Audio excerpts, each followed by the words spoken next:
有蛮多的粉丝问我，但送走了应该哪白相，哪还吃？今朝呢，我随以2日元为例，带大家交代。水大其冲，谁是苏州最大的世界园林？这真园、搭沧浪亭、狮子林、雷园并列苏州4大名园。从第一任园主明代御史王熙宗在现在的500多年里向，是个张氏人的驸马爷，太平天国中华丽水人，为亲善民义，乐于助人。从甘谷、皇亲国戚、上海炮头子，一直到丰城渔人，街坊各位，别个公鸡美业为改名字东风公园，不晓得啥人饲养出来的。52000平方米的地方，与动地废物随是海上，没米灰下去，随是一片废墟。大进还算问，连根本国法里向的西洋景，侪是人工合成的产物。阿爸讲得搿能海南㑚自家付进去的家。门票80块，1日天80%的退休工资拿走，谁算可以从外子房里省点下来？代表个苏州高定园林的再建用，必须从西塘园找起。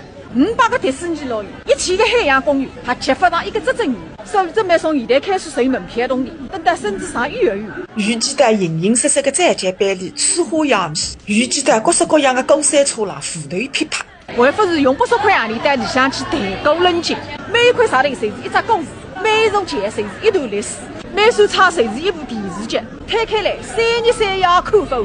阿爸，在里向就话差脱一堂阿爷交关辰光家。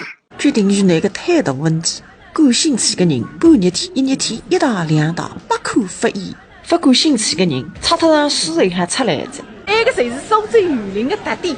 发出信号，排队的晚点人们侪大多数会停留辣海进去等脱单看个初级角度。所以，中国高定园林的借用应该立即借口书。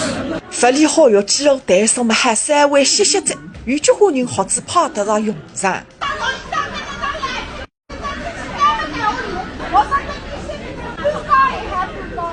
阿姐特那生意啊，大家看看景点旁边的么子，阿汉毛松仁种子糖，一粒松子也没得，正宗鸡腿米，3白个，吃下么比擦个色。